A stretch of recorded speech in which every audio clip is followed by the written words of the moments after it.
YouTube channel medical and nurses सब। आज का है जो हमारी क्लास है एक नए सिरे से स्टार्ट होने वाली है, जिसमें एनसीलेक्स बेस्ड क्वेश्चन आपको रहेंगे।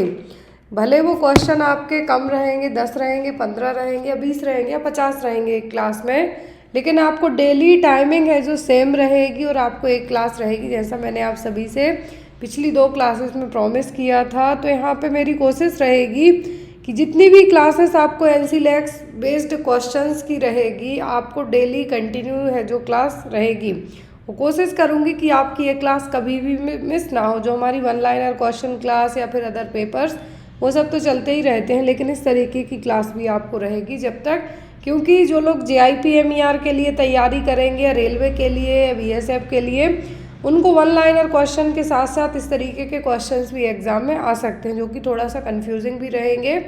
और मेरी तरफ से तो जो भी पॉसिबल रहेगा आपको मटेरियल प्रोवाइड कराना वो करवाया जाएगा। तो फर्स्ट ऑफ ऑल, जो भी लोग चैनल पर नए हैं और यदि आपको क्लासेस अच्छी लगती हो तो चैनल को सब्सक्राइब करके बेल आइकॉन बटन ज़रूर प्रेस करना, यदि आपको क्लासेस अच्छी लगती हैं तो।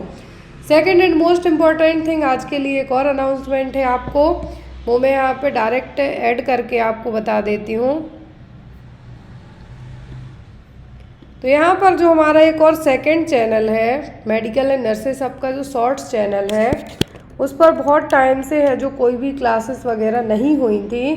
तो बेस्ड ऑन आपके जो अपकमिंग एग्ज़ाम है उनको लेके GK एंड GS के साथ साथ यहाँ पर जो बेसिक प्रॉब्लम्स हैं, बेसिक प्रॉब्लम्स का मतलब जो बेसिक हेल्थ प्रॉब्लम्स हैं, क्या है, जो बेसिक हेल्थ प्रॉब्लम्स हैं उनको लेके भी कुछ टिप्स वगैरह आपको दी जाएंगी। हो सकता है वो टिप्स मैं ही दूँ या फिर किसी और के थ्रू आपको उस चैनल पर एक ज्ञान है जो प्राप्त हो।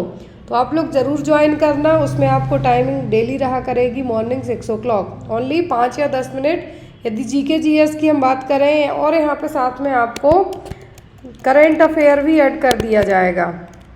ये बहुत सारे बच्चों की डिमांड थी कि आप चैनल पर जो GK GS है, करेंट अफेयर है, वो भी बताइए।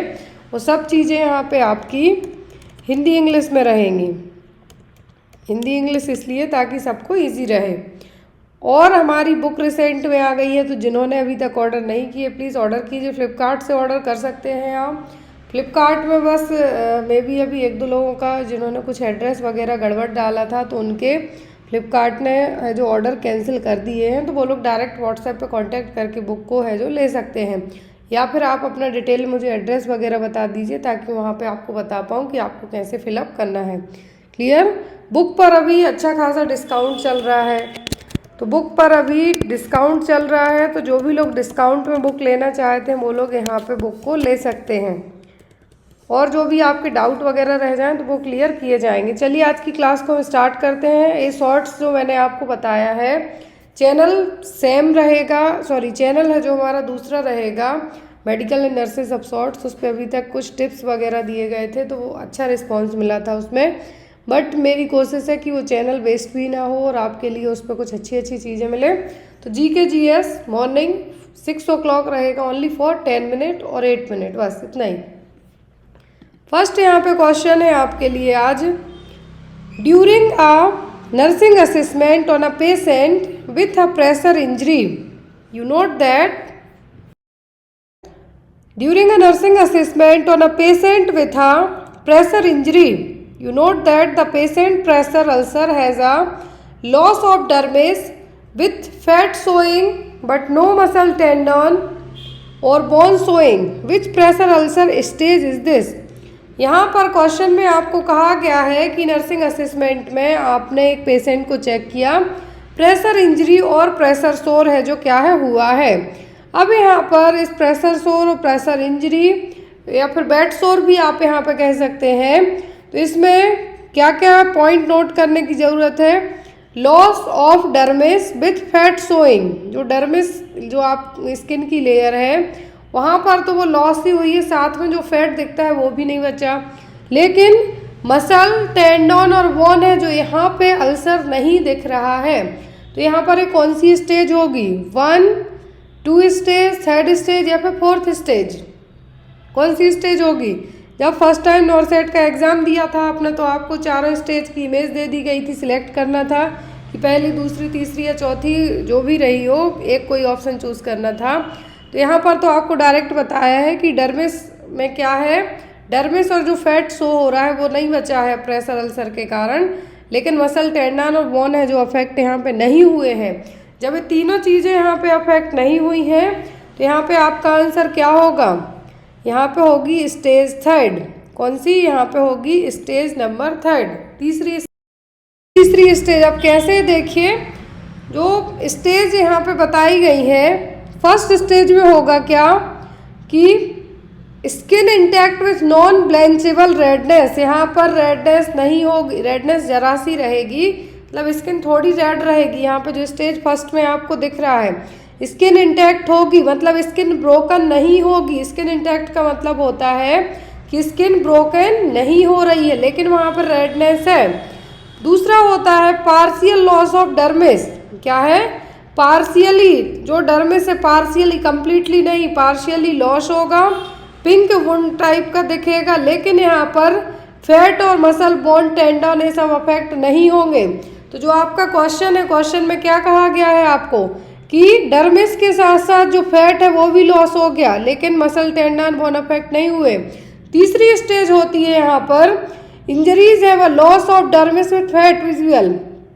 तो यहाँ पे फैट के साथ साथ इस स्टेज में क्या जा रहा, डर्मिस भी गई, फैट भी गया, लेकिन यहाँ पर बोन, मसल, टेंडन विजिबल है, ये विजिबल है, यहाँ पे नहीं गए।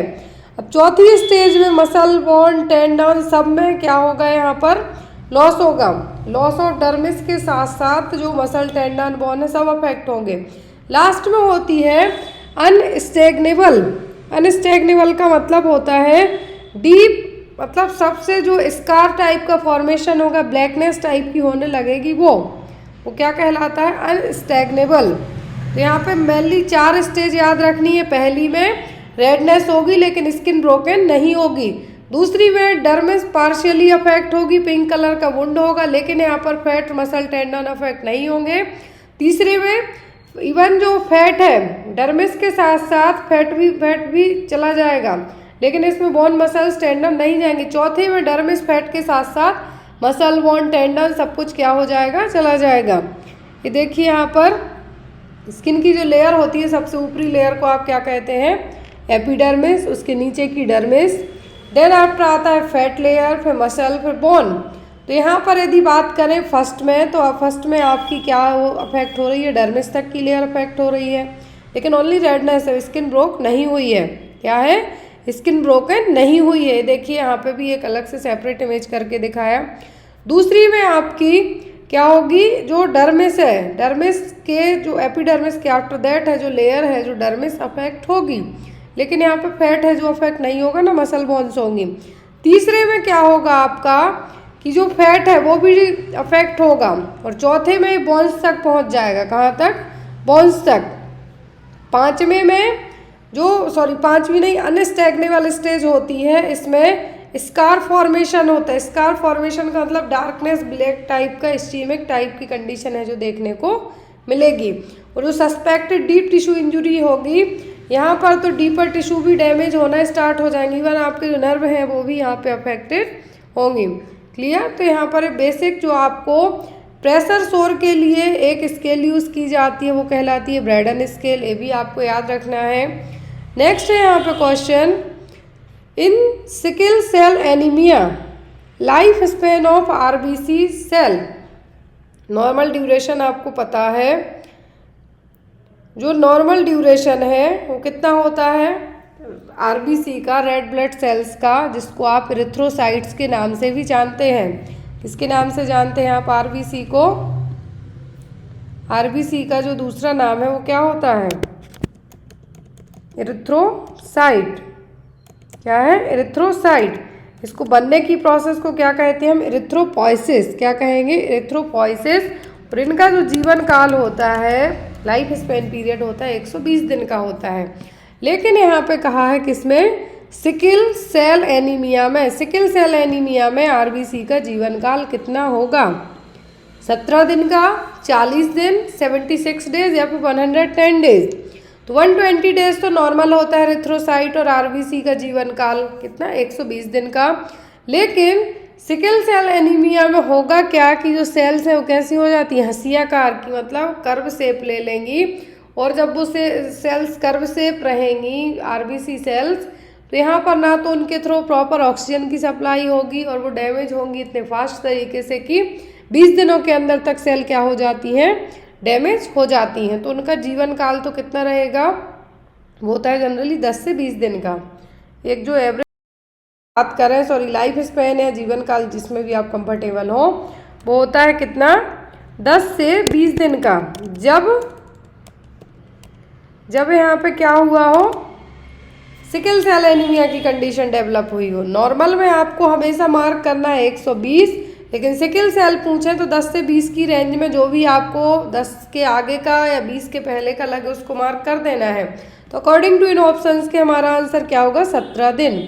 अभी देखिए यहाँ पर कि नॉर्मल आरबीसी 120 दिनों तक जिंदा रहेंगी, लेकिन सिकल सेल में होगा क्या कि ओनली 10 से 20 दिनों तक रहेंगी, क्योंकि यहाँ पर जो सिकल सेल्स हैं, सिकल सेल्स क्या एक तरीके की डिफेक्टिव सेल्स होंगी जो कि हीमोग्लोबिन को प्रॉपर तरीके से कैरी तो करेंगे ही नहीं, ना ही ऑक्सीजन के साथ इनकी बाउंडिंग होगी। मतलब आरबीसी का क्या काम होता है, ऑक्सीजन को पूरी बॉडी में डिस्ट्रीब्यूट करवाना।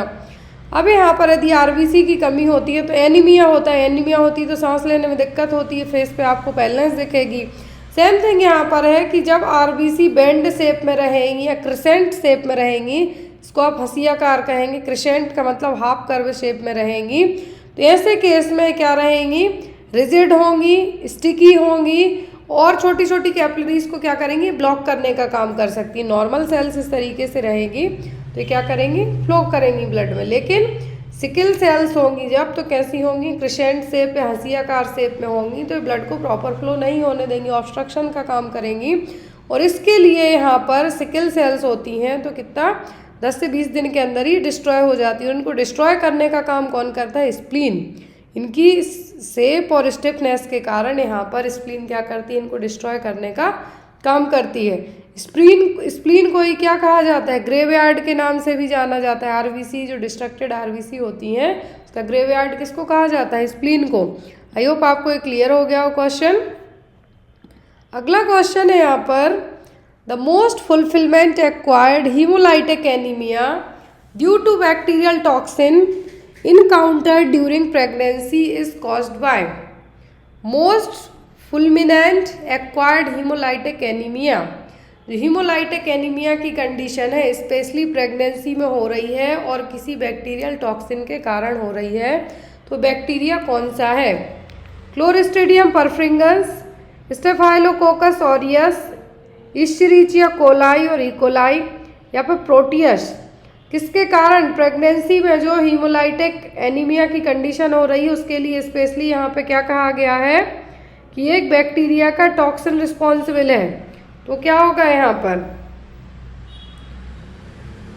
तो जब भी यहाँ पर कोई बैक्टीरिया पूछे तब होता है क्लोस्ट्रीडियम परफ्रिंगन्स। क्या है, क्लोस्ट्रीडियम परफ्रिंगन्स। अब यहाँ पर हीमोलाइटिक एनीमिया का मतलब क्या होगा कि जो हीमोलाइसिस की प्रोसेस है, लाइटिक का मतलब होता है कुछ जो ब्रेकडाउन हो रहा है एबनॉर्मल तरीके से होना स्टार्ट हो जाए, कैसे, अलग तरीके से स्टार्ट हो जाए। यदि प्रेगनेंसी में हीमोलाइसिस की प्रोसेस प्रॉपर नहीं हो रही है तो हीमोलाइटिक एनीमिया होने का चांसेस रहेगा।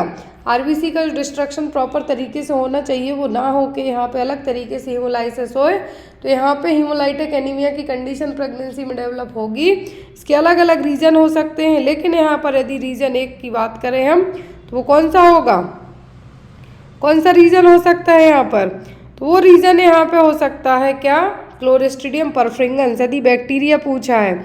और अदर में हम बात करें तो या तो सिकल सेल के कारण हो सकता है, या फिर जो डिफेक्टिव रेड सेल का मेटाबॉलिज्म है, विल्सन्स डिसीज़ है, या कुछ जेनेटिक प्रॉब्लम के कारण भी ये कंडीशन डेवलप हो सकती। लेकिन जब पर्टिकुलर बैक्टीरिया की बात करें कि कौन से बैक्टीरिया के टॉक्सिन के कारण होगा, तब याद रखना है आपको Clostridium perfringens. Next is, all of the following are changes occur to the fetal circulation with in minute of birth except for which. तो फीटल सर्कुलेशन में आफ्टर जन्म के बाद है जो कुछ ना कुछ चेंजेस देखने को मिलते हैं, कुछ ना कुछ चेंजेस देखने को मिलेंगे, लेकिन यहाँ पर किसी एक को छोड़कर जन्म के बाद की बात की गई है। Are changes that occur to the foetal circulation with in minute of the birth, जन्म के समय के तुरंत बाद ही कुछ मिनटों के अंदर चेंजेस होंगे किसी एक को छोड़कर। ऑप्शन में है यहाँ पर constriction of the umbilical vessels, constriction of the ductus venosus, constriction of the ductus arteriosus, constriction of the hepatic portal sinus या फिर closure of the foramen oval. तो यहाँ पर आपको बताना है कि कौन सा है जो आपका सही आंसर होगा।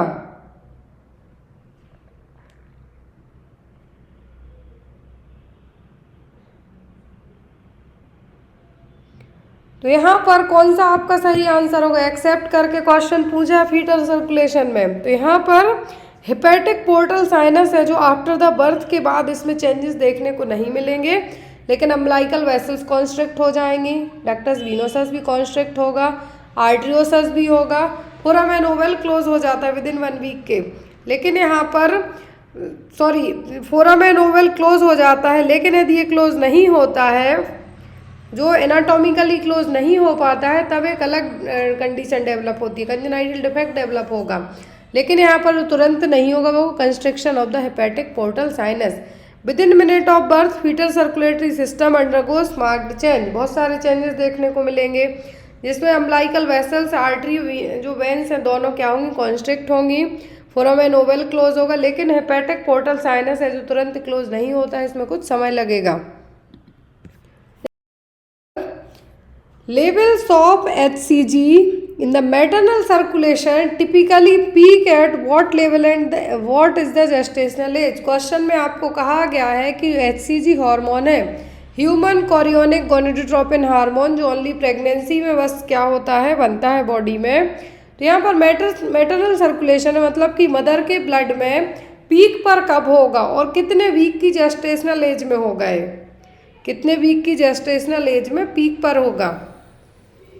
1 lakh MIU per ml at 10 weeks, 10,000 MIU per ml at 10 weeks, 10,000 MIU per ml at 20 weeks, या फिर 1 lakh MIU per ml at 40 weeks, या फिर यहाँ पे लास्ट में कहा है कि 10,000 MIU per ml 40 weeks। 40 हफ्ते मतलब कि यहाँ पे तो प्रेगनेंसी खत्म होने को है, 40 हफ्ते मतलब प्रेगनेंसी क्या है, खत्म होने को है। तो लास्ट के 2 ऑप्शन तो आप छोड़ दीजिए, अब आपके बचते हैं 10 वीक, 10 वीक, 20 वीक, और यहाँ पर 1 लाख और 10,000 की रेंज में। तो अब यहाँ पर human chorionic gonadotropin hormone pregnancy में रिलीज होता है।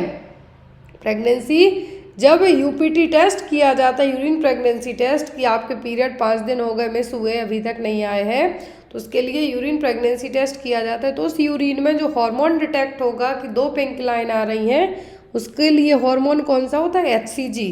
एज कम्पेयर टू ब्लड के यूरिन के ब्लड में, मैटरनल ब्लड में सर्कुलेशन में HCG पहले स्टार्ट हो जाएगा। तो यहाँ पर जो मैटरनल सर्कुलेशन में पीक रेंज कब होगी, तो पीक रेंज होती है 10 हफ्ते की प्रेगनेंसी में। कितने में, 10 हफ्ते की प्रेगनेंसी में। और यहाँ पर इस 10 हफ्ते की प्रेगनेंसी में जो रेंज है वो कितनी होगी, 10,000 होगी कि 1 लाख होगी।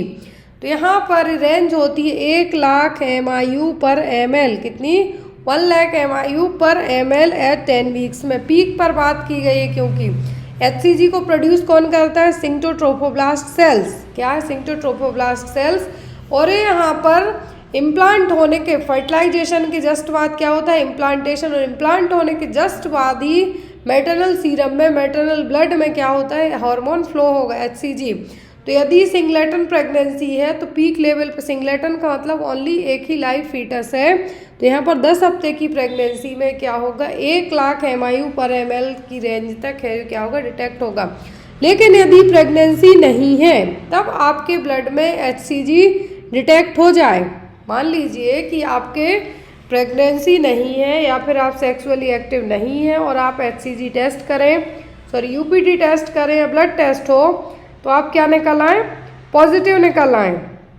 तो यहाँ पर किस केस में ऐसा हो सकता है, तो यहाँ पर ये जब कोरियोनिक, जो कोरियोनिक ट्रोफोब्लास्टिक सेल्स हैं उनमें कुछ प्रॉब्लम हो तब देखने को मिल सकता है।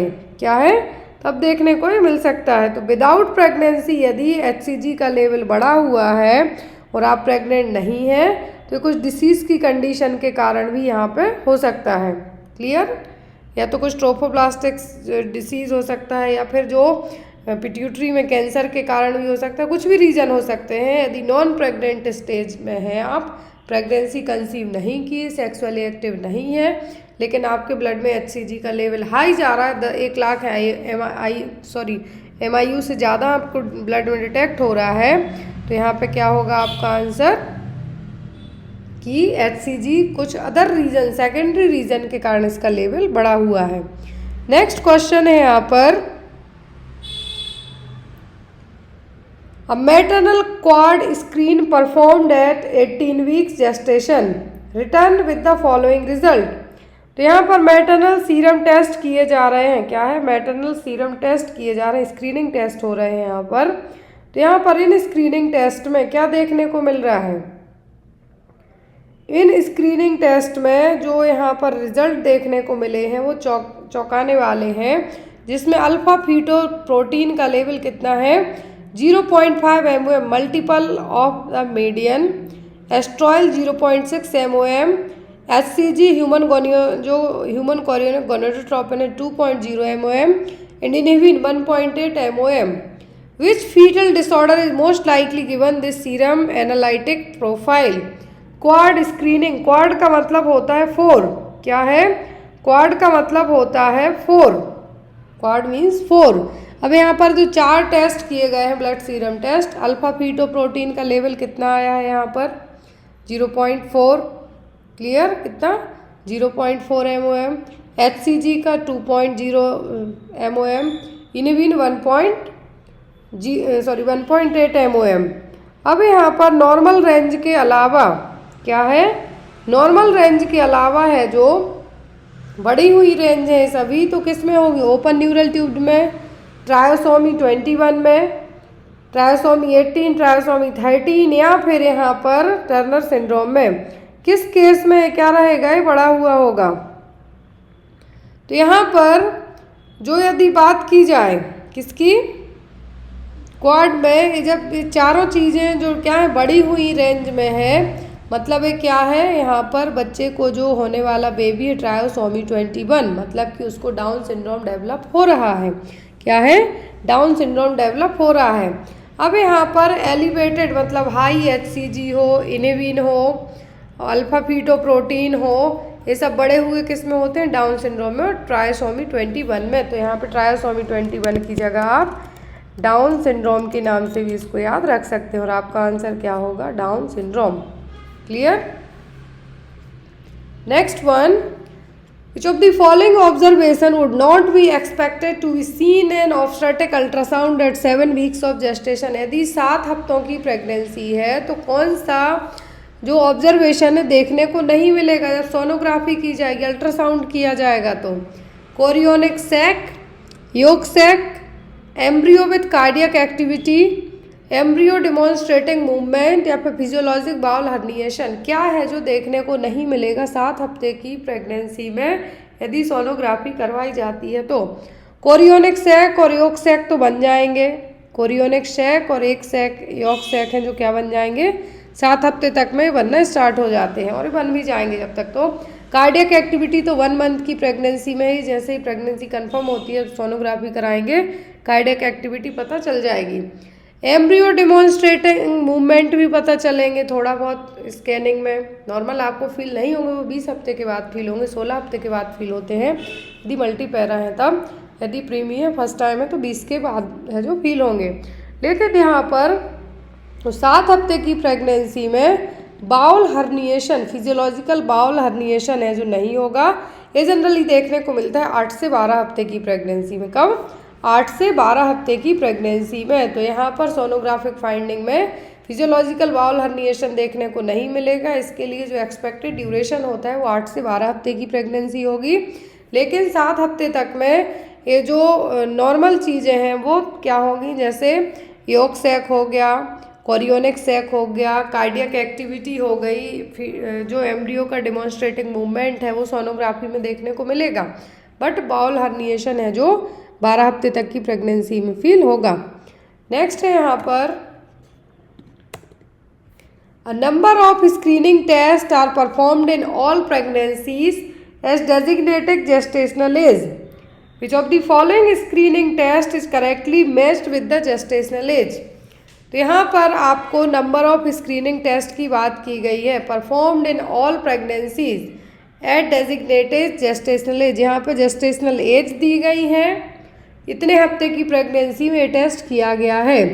अब यहाँ पर आपको बताना है कि करेक्टली मैच टेस्ट कौन सा है विथ जेस्टेशनल एज के, कि कौन सा जो टेस्ट है जो जेस्टेशनल मतलब कितने हफ्ते की प्रेगनेंसी में कौन सा टेस्ट होना चाहिए। ऑप्शन में है यहाँ पर glucose load test as the first prenatal visit, chlamydia test at 22 to 24 weeks, fetal anatomic survey at 34 to 36 week, group beta hemolytic streptococcus carrier status 35 to 37 week, rubella serology at the 6 week postpartum visit. अब यहाँ पे आप बताइए सही answer क्या होगा। तो यहाँ पर स्क्रीनिंग टेस्ट बताना है आपको एज पर जेस्टेशनल एज के कि कितने हफ्ते की प्रेगनेंसी में कौन सा टेस्ट होगा। तो जो यहाँ पर क्लेम आइडिया और रूबेला है, क्लेम आइडिया और रूबेला है, ये तो फर्स्ट प्रीनेटल विजिट में एंटीनेटल विजिट में करवा दिए जाते हैं। तो ना तो आपका ऑप्शन नंबर बी होगा ना ऑप्शन नंबर ई होगा, ये दोनों आपके क्रॉस हो गए। अब आपका यहाँ पर कौन सा बच्चा है, फीटल एनाटॉमिक सर्वे भी 18 से 22 हफ्ते की प्रेगनेंसी में होता है। कितने में होता है यहाँ पर ये होता है जनरली 18 to 22 वीक्स में। कितने में? 18 to 22 वीक्स की प्रेगनेंसी में होता है। वो ग्लूकोज जो टेस्ट है 24 से 28 हफ्ते में करवाया जाता है। ग्लूकोज लोड टेस्ट का मतलब है कि आपको 72 घंटे तक ओनली स्पेशली आपको शुगर का सीधा एक पैकेट दे दिया जाता है, वो आपको खाना है। उसके बाद ना यूरिन पास करना है ना वॉमिटिंग करनी है, और उसके बाद आपका सैंपल लिया जाएगा 3 घंटे के बाद। तो वो है यहाँ पर, तो वो होता है जनरली 24 से 28 में, 24 से 28 में होता है फर्स्ट प्रीनेटल विजिट में ओनली। जो ग्लूकोज टेस्ट है वो बस किया है, लोड टेस्ट नहीं किया जाएगा। लोड टेस्ट का मतलब यही है कि ओरली आपको ग्लूकोज खिलाया जाएगा, देन आफ्टर टेस्ट होगा। क्लियर? तो यहाँ पे आपके ये सब नहीं होंगे। अब यहाँ पे आपका करेक्ट आंसर है वो क्या होगा, तो जैसे रूबेला और क्लेमाइडिया मैंने कहा कि आपको फर्स्ट प्रीनेटल आप अपना चेकअप कराने गए प्रेगनेंसी में, तो वहाँ पे आपका करवाया जाएगा। ठीक, ग्लूकोज भी आपका ग्लूकोज लोड टेस्ट है जो 24 से 28 हफ्ते की प्रेगनेंसी में होगा। अब यहाँ पर जो सर्वे है आपका, सर्वे 18 से 22 में होगा, 34 से 36 में नहीं होगा। तो यहाँ पे आपका आंसर क्या होगा, जो एनोमली स्कैनिंग होती है यहाँ पर उसकी बात की जा रही है, जो कि 18 से 22 हफ्ते में हो जाएगी, वो होगा आपका 35 से 37 हफ्तों में। यहाँ पर group B beta hemolytic streptococcus carrier check किया जाएगा 35 से 37 हफ्तों की प्रेगनेंसी में, बाकी सभी टेस्ट नहीं होंगे। तो एज पर जेस्टेशनल एज के या तो आपको पेयर मैचिंग के लिए आ सकते हैं टेस्ट, या फिर आपको इस तरीके से एग्जाम में क्वेश्चन आ सकता है। आई होप आपको क्वेश्चन क्लियर हो गया हो। अगला क्वेश्चन है यहाँ पर, which of the following organism is the most common cause of early onset neonatal conjunctivitis? Ophthalmia neonatorum, नाम तो सुना होगा आपने। प्रेगनेंसी के बाद बच्चे में ऑप्थेल्मा न्यूनेट्रम होने के चांसेस होते हैं। न्यूनेटल कंजक्टिवाइटिस यदि बच्चे में हो रही है तो उसके लिए कॉमन कौन सा ऑर्गेनिज्म रिस्पॉन्सिबल होगा? GBS मतलब group beta haemolytic streptococci, toxoplasmosis, chlamydia, या फिर ट्राइकोमोनियासिस, या फिर इकोलाई। ट्राइकोमोनियासिस से जो वेजाइनलिस है वो होगा, जो एक इन्फेक्शन है, फंगल इन्फेक्शन। क्लेमाइडिया से भी फंगल होगा। तो यहाँ पर बच्चे में यदि न्यूनेटल कंजक्टिवाइटिस डेवलप होता है तो उसके लिए क्लेमाइडिया ट्रोकोमेटिस है जो रिस्पॉन्सिबल होगा। या ट्रोकोमेटिस क्या है? क्लेमाइडिया ट्रोकोमेटिस इसके लिए रिस्पॉन्सिबल हो गए। देखिए यहाँ पे बहुत सारे ऑर्गेनिज्म, बहुत सारे माइक्रो ऑर्गेनिज्म रिस्पॉन्सिबल होंगे न्यूनेटल कंजक्टिवाइटिस के लिए, लेकिन मोस्ट कॉमन रीजन होता है क्लेमाइडिया ट्रोकोमेटिस। जो यदि यहाँ पर many women with chlamydia infection और असिम्प्टोमेटिक, मतलब बहुत सारी फीमेल में क्लेमाइडिया इन्फेक्शन है लेकिन उनका शरीर लक्षण नहीं दिखाएगा, लेकिन बच्चे में यदि होना होगा तो बच्चे में ट्रांसफ़र हो सकता है, ड्यूरिंग द डिलीवरी के टाइम पर बच्चे में डेवलप हो सकता है। इसीलिए इंडिया में तो ये रूल नहीं है, मैं साफ साफ बता दूं कि आफ्टर बच्चा पैदा होता है सिल्वर नाइट्रेट या फिर एथ्रोमाइसिन का प्रोफाइलैक्सिस के तौर पर यूज़ किया जाए, लेकिन दूसरे कंट्रीज़ में है, इंडिया में नहीं है। नेक्स्ट है 18-year-old G1P0 gravida first time है, प्री प्रेगनेंसी एक भी नहीं है। Presented 30 week gestation, complaining of malodorous vaginal discharge, a wet preparation reveals motile flagellated organism, the treatment plan would include which of the following antibiotic. तो यहाँ पर 30 हफ्ते की प्रेगनेंसी में 18 साल की लेडी क्लाइंट है, 30 हफ्ते की प्रेगनेंसी है, ग्रेविडा फर्स्ट टाइम प्रेग्नेंट हुई है, तो उसको माल ऑर्डरस मतलब कुछ स्मेली वेजाइनल डिस्चार्ज हो रहा है। जब वेट प्रिपरेशन रिवील हुआ कि जो मोटाइल मतलब इधर उधर घूमने वाले फ्लैजिलेटेड ऑर्गेनिज्म है, फ्लैजिला है साथ में, मतलब चल फिर पा रहे हैं, तो कौन सी मेडिसिन उसको स्टार्ट की जाएगी? एम्पिसिलिन, मेट्रोनिडाजोल, डिफ्लोकैन, जेंटामाइसिन या फिर बैक्ट्रिम। प्रेगनेंसी है क्योंकि 30 हफ्ते की प्रेगनेंसी है, तो एम्पिसिलिन तो नहीं देंगे, ना जेंटामाइसिन देंगे, ना बैक्ट्रिम देंगे। अब यहाँ पे उसको दे सकते हैं जो एंटीबायोटिक, वो होगी मेट्रोनिडाजोल। क्या होगी? मेट्रोनिडाजोल, क्योंकि जो साइन सिम्टम बताए गए हैं ट्राइकोमोनास वेजाइनलिस के हैं। किसके हैं? ट्राइकोमोनास वेजाइनलिस के। अब ऐसे केस में या तो मेट्रोनिडाजोल दी जा सकती है, मेट्रोनिडाजोल नहीं है तो टिनिडाजोल है जो दी जा सकती है, क्योंकि यहाँ पर जो लक्षण बताए गए हैं सभी किसके हैं? सभी लक्षण हैं ट्राइकोमोनास वेजाइनलिस के। स्पेलिंग गलत हो गई तो सॉरी फॉर दैट। तो यहाँ पर लक्षण है कि माल ऑर्डरस वेजाइनल डिस्चार्ज, तो ये किसके हैं? ट्राइकोमोनास वेजाइनलिस के। तो यहाँ पर जो ड्रग ऑफ चॉइस होगी वो टिनिडाजोल होगी या फिर मेट्रोनिडाजोल ड्रग है जो दी जाएगी। आई होप आज की क्लास जो शॉर्ट क्लास है आपको अच्छी लगी होगी। यदि अच्छी लगी हो तो कमेंट करके बताना। कल से आपकी क्लास और बड़ी और अच्छे अच्छे क्वेश्चन के साथ की जाएगी। Thank you, bye bye.